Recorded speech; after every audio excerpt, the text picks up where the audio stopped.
Bursa Badan Usaha Milik Negara atau BUMN Karya yang terdaftar di Bursa Efek Indonesia telah mencatatkan capaian kontrak baru hingga semester 1 2021. Seperti apa kondisi BUMN Karya saat ini yang tumbuh menghadapi pandemi? Kita simak dalam grafis berikut ini. Kita ke grafis yang pertama, pemirsa, terkait dengan capaian BUMN Karya di semester 1. Di mana salah satu indikator yang bisa kita lihat adalah kontrak baru, di mana 4 kontrak baru BUMN Karya mencapai 28,5 triliun rupiah atau bertumbuh 18% secara year on year. Dan pemirsa, sektor infrastruktur dan konstruksi di Indonesia dipandang masih memiliki prospek positif. Kontrak baru kontraktor BUMN yang mencapai titik terendah sepanjang tahun 2020 dinilai terus berangsur pulih pada tahun 2021 ini. Walaupun demikian, capaian pada tahun ini masih jauh di bawah level sebelum COVID-19. Salah satu emiten BUMN Karya, PT Wijaya Karya Persero Tbk, berhasil meraih kontrak baru yang tumbuh signifikan dibandingkan tahun 2020. Lantas seperti apa? Informasi selengkapnya langsung kita lihat di grafis berikutnya. Kinerja PT Wijaya Karya Persero Tbk. Di mana kontrak baru hingga Juni 2021 10,5 triliun rupiah. Ini merupakan 26,17% dari target senilai 40,12 triliun rupiah. Adapun sektor-sektor penunjang ataupun kontributor dari kontrak baru, sektor infrastruktur menyumbang 65%, industri penunjang 25%, kemudian EPC dan juga gedung menyumbang 10%. Ya, masih dari Wijaya Karya, pemirsa, di mana PT Wijaya Karya masih fokus membidik proyek-proyek infrastruktur. Saya berharap di semester 2 dari proyek infrastruktur diharapkan dapat mengumpulkan kontrak baru sebesar 8 triliun hingga 10 triliun rupiah.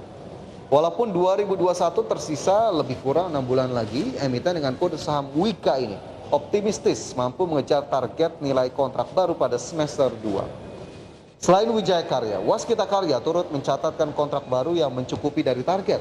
Seperti apa capaiannya, kita lihat di grafis berikutnya. Waskita Karya Persero Tbk kontrak baru hingga Juni 2021 mencapai 3,15 triliun rupiah. Capaian hingga Juni tersebut mencapai 11,92% dari target atau 26 triliun rupiah di sepanjang tahun 2021. Sementara itu jika kita lihat dari sisi finansial, Waskita Karya Persero Tbk aset 105 triliun rupiah, liabilitas 88,5 triliun rupiah, ekuitas 16,5 triliun rupiah. Dan Waskita Karya optimis dapat mengejar target kontrak baru di tahun ini. Untuk itu, emiten dengan kode saham WSKT tetap fokus untuk memperkuat jangkauannya di pasar eksternal dengan memaksimalkan core kompetensi Waskita di jasa konstruksi. Emiten konstruksi plat merah ini menargetkan untuk dapat memperoleh lebih banyak proyek dari segmen pemerintah, BUMN, dan juga swasta. Tak hanya itu, Waskita juga akan melakukan penetrasi pasar luar negeri. Selain dua BUMN Karya, Waskita Karya dan juga Wijaya Karya, emiten berkode saham ADHI atau ADI turut mencatat kontrak baru yang lebih tinggi 40% dari pencapaian di 2020. Untuk data lebih jelasnya kita lihat di grafis berikutnya, pemirsa.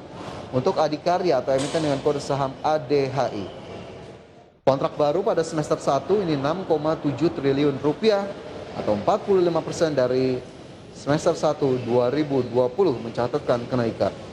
Sementara itu kontributornya yakni konstruksi 88,34%, kemudian energi 1,71%, properti 9,03%.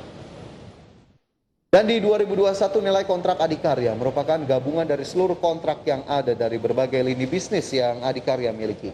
Kontribusi per lini bisnis pada perolehan kontrak baru pada Juni 2021 untuk rencana perolehan semester kedua, Adi saat ini tengah mengikuti proses tender untuk beberapa proyek perkeretaapian, proyek infrastruktur, proyek gedung, serta proyek-proyek lainnya. Dan memang semoga di tengah pandemi yang masih terus berlanjut ini, para BUMN Karya masih bisa berinovasi, berstrategi untuk kemudian semakin meningkatkan kinerja, meningkatkan capaian kontrak baru agar kemudian kinerjanya bisa kembali tumbuh dan mencatatkan kinerja positif, dan bahkan tidak mungkin juga menutup kemungkinan untuk bisa membagikan dividen jika memang kinerja yang cukup positif dan akhirnya turut memuaskan Anda para pemegang saham dari emiten-emiten BUMN Karya yang sudah tercatat di Bursa Efek Indonesia.